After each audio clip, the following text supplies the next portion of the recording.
Olá pessoal, chegamos agora à parte 4, último bloco dessa nossa segunda aula para quem está aí começando do zero em administração geral. Começando do zero não mais, né? A gente já teve uma primeira aula onde a gente fez todo um panorama das principais teorias administrativas desenvolvidas ao longo do século XX e que trouxeram a administração ao ponto que ela está hoje. E na aula de hoje especificamente a gente estudou processo decisório no primeiro bloco, a gente estudou planejamento e mais especificamente planejamento estratégico no segundo bloco, e no terceiro bloco a gente tratou de gestão estratégica e de uma das principais ferramentas para a gestão estratégica, que é o BSC.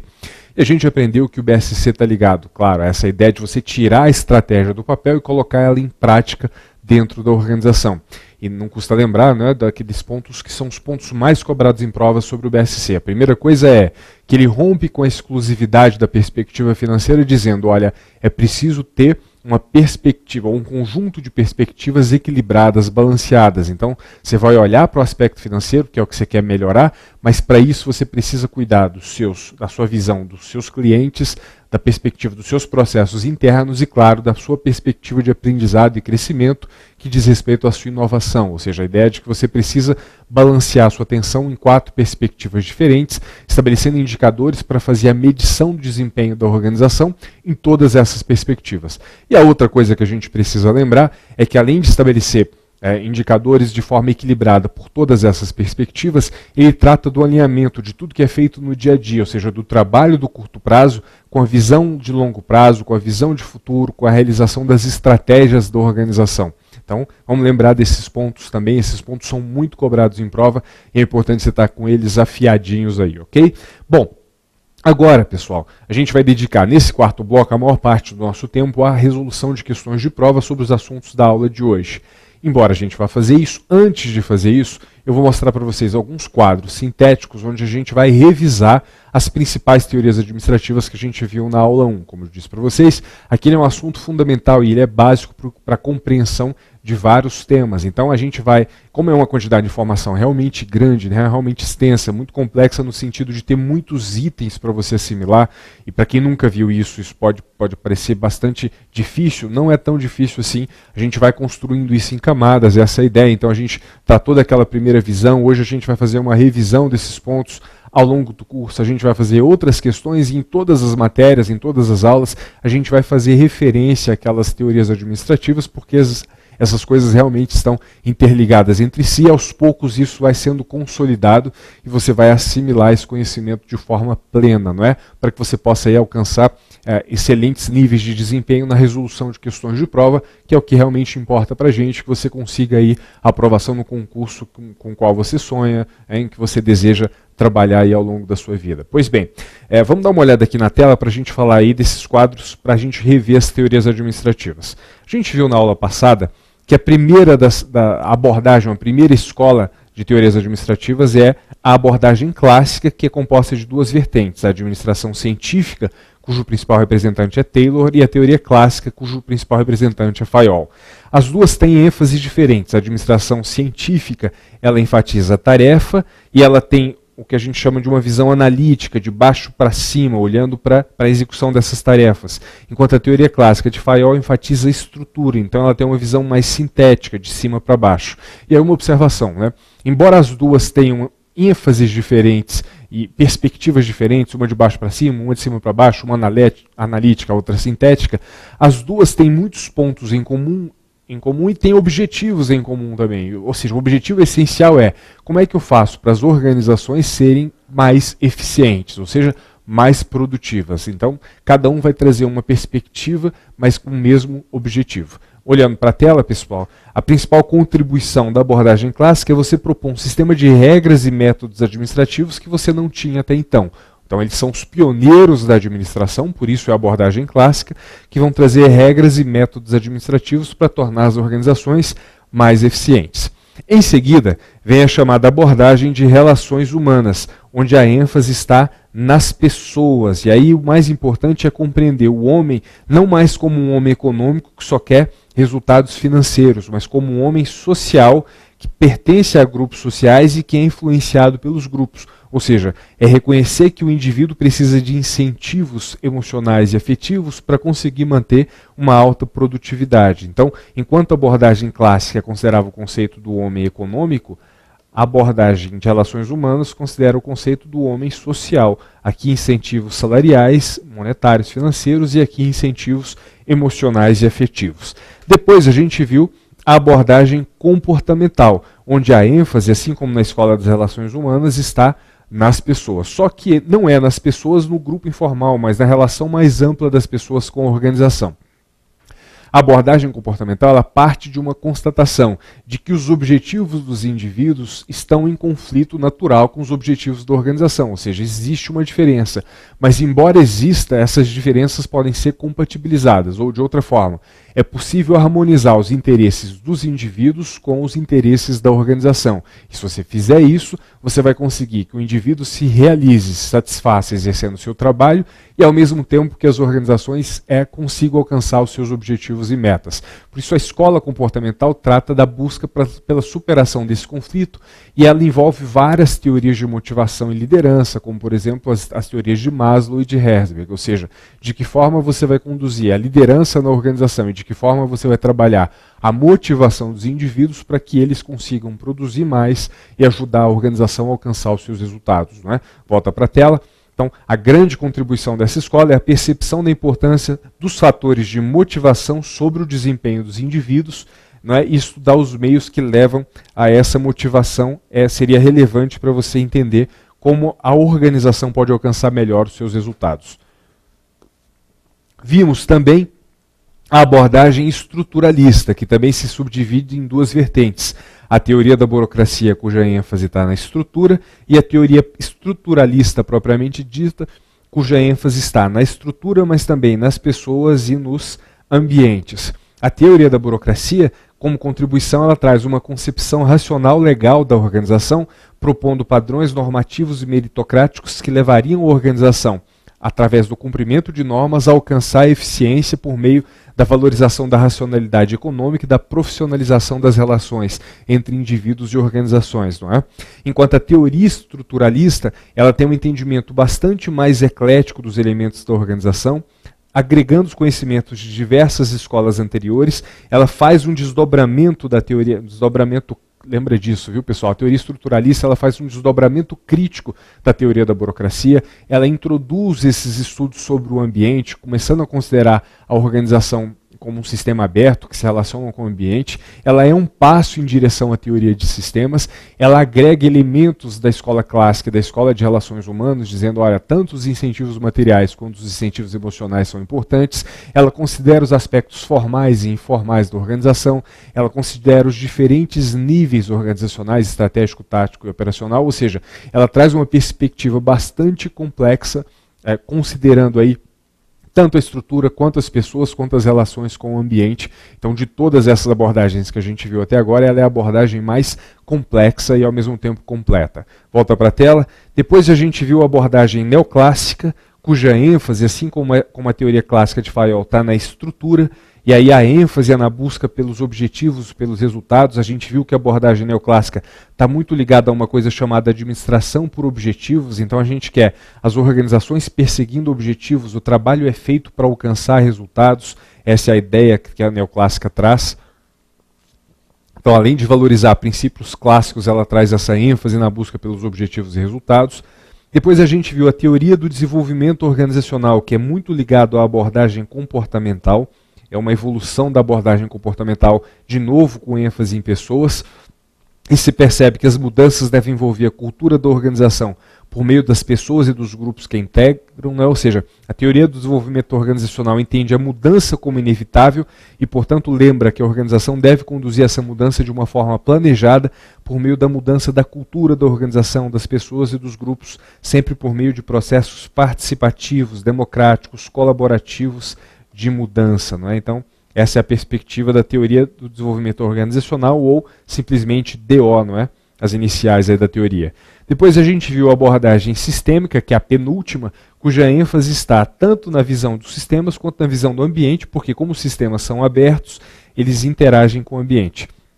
E aí a grande contribuição da abordagem sistêmica é entender a organização como um todo, ou seja, como um sistema, ou seja, um conjunto de partes que interagem entre si e ao mesmo tempo interagem de forma constante com o ambiente, porque são sistemas abertos, né? Então ajuda a fazer uma leitura das organizações dessa forma integrada. Isso é o que a gente chama de manter uma visão sistêmica, não é? Sobre o funcionamento das organizações.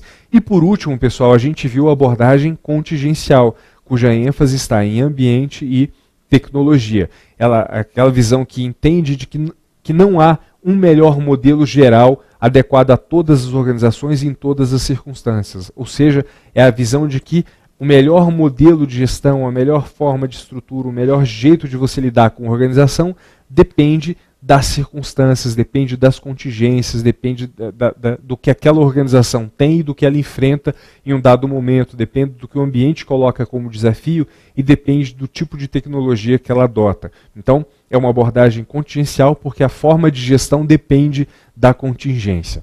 Beleza, pessoal? Então esse quadro dá uma visão geral aí pra gente dessa evolução das teorias administrativas, que é essencial. Então dá uma revisada nisso para assimilar o conceito e entender isso como um processo de desenvolvimento contínuo. Ou seja, você não pode dizer exatamente que uma teoria seja melhor do que a outra, elas têm todas contribuições históricas e têm conhecimentos e práticas que a gente aplica no dia a dia. Então coisas que a gente aprendeu em qualquer uma dessas teorias são aplicáveis à realidade de organizações privadas e de organizações públicas ainda nos dias de hoje. Então, embora nenhuma delas seja suficiente para você descrever o funcionamento e dizer como deve funcionar uma organização, todas elas têm contribuições para melhorar o entendimento, para explicar os fenômenos organizacionais, descrever esses fenômenos e estabelecer melhores formas de administrar o que acontece dentro de uma organização, ok?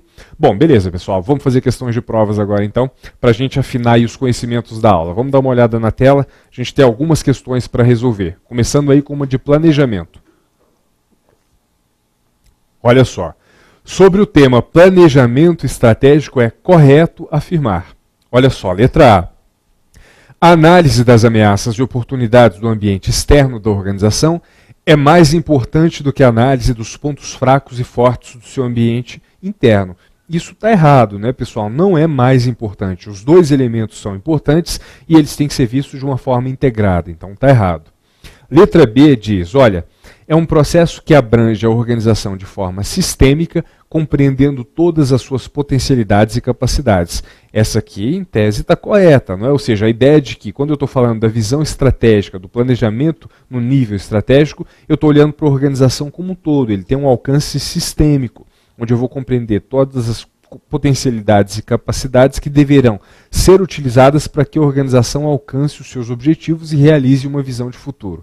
Só uma observação, pessoal, antes da gente avançar, fica claro aí na letra A que ele estava falando de algum tipo de análise SWOT, onde você identificaria as ameaças e oportunidades do ambiente externo e das forças e fraquezas do ambiente organizacional interno, né? Ou seja, a ideia de você fazer a análise ambiental por meio de uma matriz ou de uma análise SWOT, mas está errado, porque o ambiente externo não é mais importante do que o interno, é importante enxergar essas duas coisas de forma integrada. E a letra B, como a gente está vendo, ela está adequada. A visão estratégica não só é de longo prazo, como ela é sistêmica e tem alcance sobre toda a organização. A letra C diz, olha, os conceitos de missão e visão se equivalem, podendo um substituir o outro. Está errado. A visão é uma visão de futuro, é a imagem que eu quero construir para a minha organização perseguir no longo prazo. Como eu quero ser reconhecido daqui a 5, daqui a 10 anos. E a missão é a razão de ser da organização, o papel dela no mundo que ela já desempenha nos dias de hoje. Não é só a questão de um falar do futuro, o outro falar do presente, isso também. Mas é que a visão é o que eu quero alcançar e a missão é o que eu faço. Inclusive, quando eu vou realizar essa visão de futuro, eu não vou mudar a minha missão continua sendo o papel que eu exerço no mundo nos dias de hoje. Então está errado, não são sinônimos. Letra D. Conta atualmente com uma metodologia padronizada para aplicação nas diversas organizações, sejam elas públicas ou privadas. É errado, porque embora você tenha de fato metodologias padronizadas, você não tem uma metodologia, você tem várias, ou seja, a leitura desse enunciado faz a gente entender que existe um método que seja único, que seja aplicável para todo mundo. Isso não é verdade. Você tem vários métodos para elaborar planejamento estratégico, para elaborar planos estratégicos, é claro. E letra E, Uma vez iniciado, pode ser revisto apenas de ano em ano, desde que tais revisões tenham sido previstas em sua formatação original.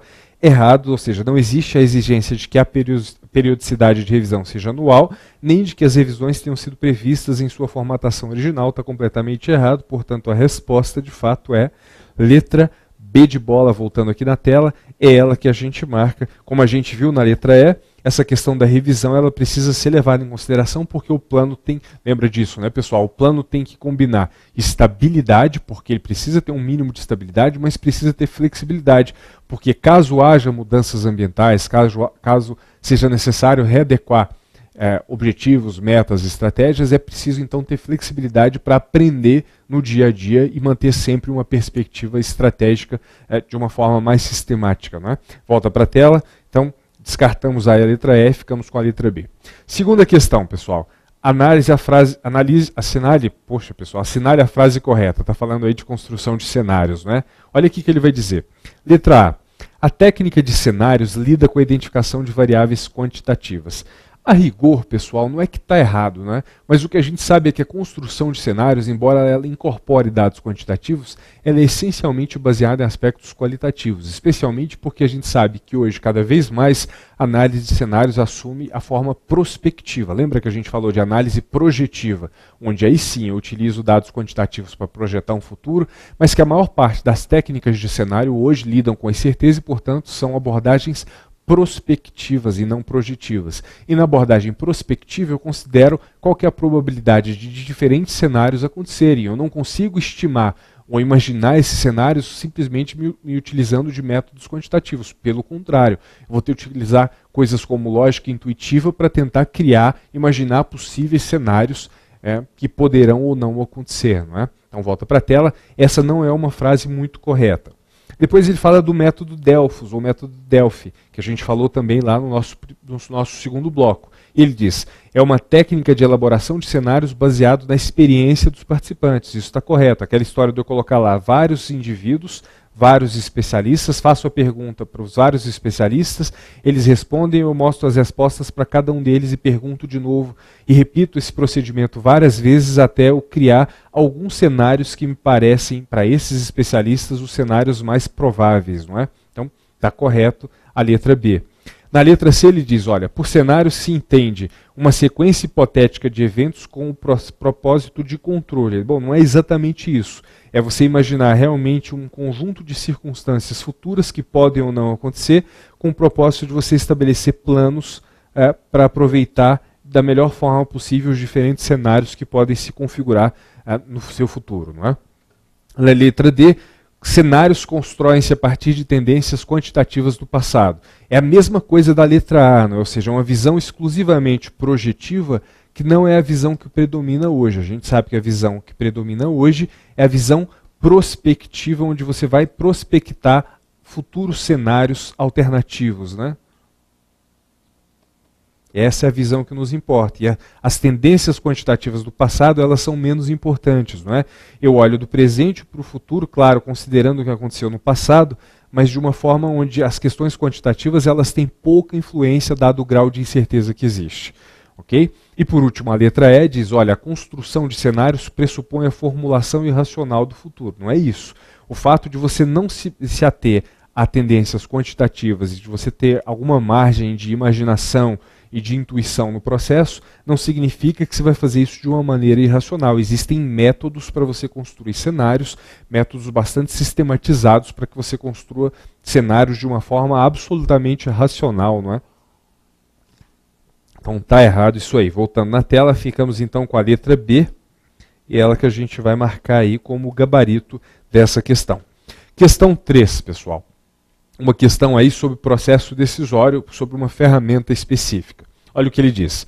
Uma dificuldade enfrentada pelo tomador de decisão é identificar, diagnosticar e priorizar o problema a ser resolvido.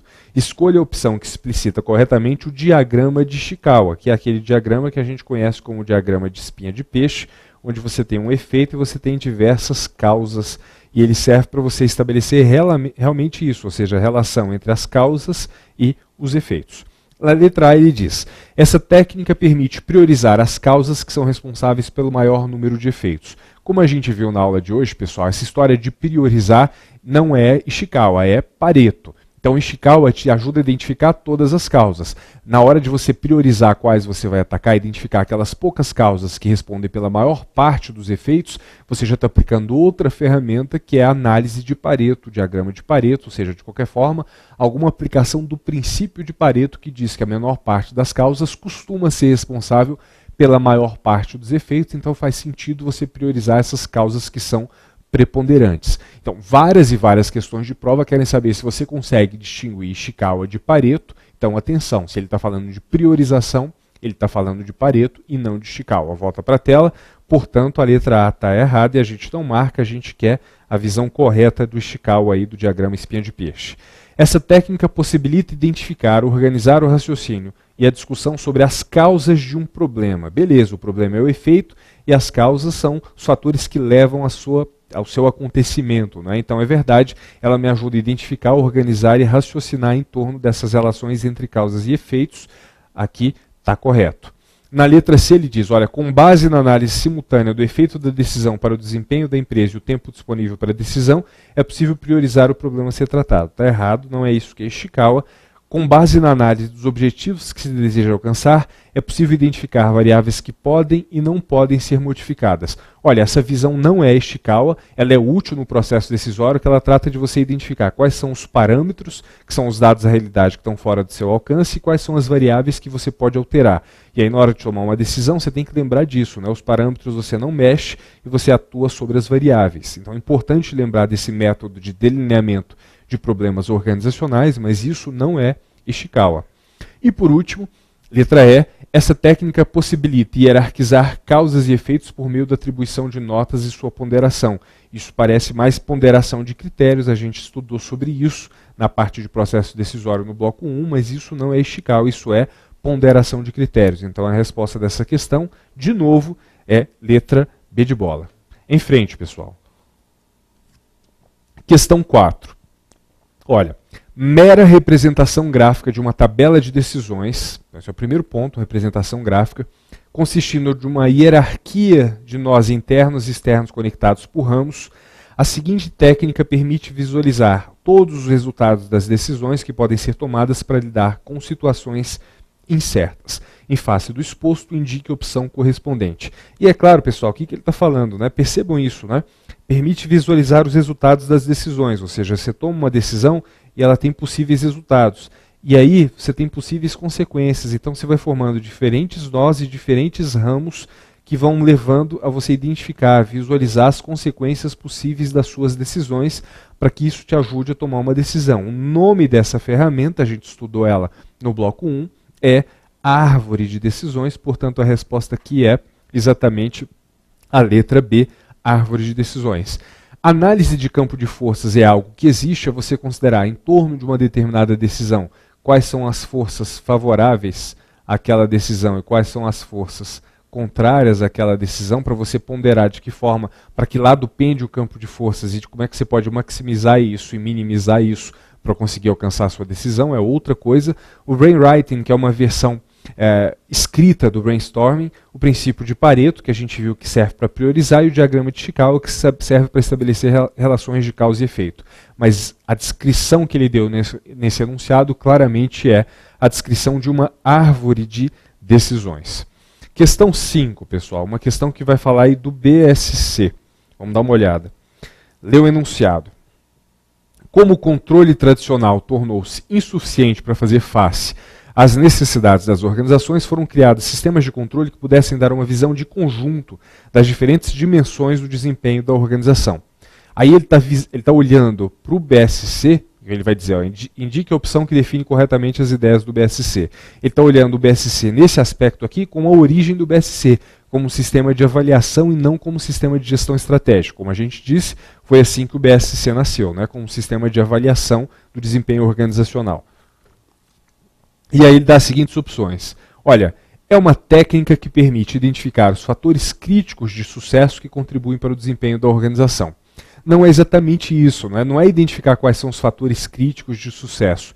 É considerar, como a gente viu, 4 perspectivas que são Vamos lembrar das 4 perspectivas, né, pessoal? Perspectiva financeira, perspectiva dos clientes ou mercadológica, perspectiva dos processos internos e perspectiva de aprendizado e crescimento. Então a gente quer olhar essas 4 perspectivas e estabelecer formas, indicadores e metas para você medir o desempenho da organização nessas diferentes perspectivas e acompanhar se ela está caminhando na direção certa ou não. Volta para a tela. Então ela não trata de você identificar fatores críticos de sucesso. Na letra B ele diz: é uma técnica focada na análise interna de forças e fraquezas externas de ameaças e oportunidades. Essa seria a técnica SWOT, não é isso também. Na letra C ele diz: olha, é uma técnica que permite evidenciar as relações de causa e efeito entre diversos fatores de sucesso organizacional. É quase que uma visão de um diagrama de Chikawa, só que aplicada a fatores de sucesso, ao efeito exitoso que você espera. Pode ser, mas isso não é BSC. Letra D.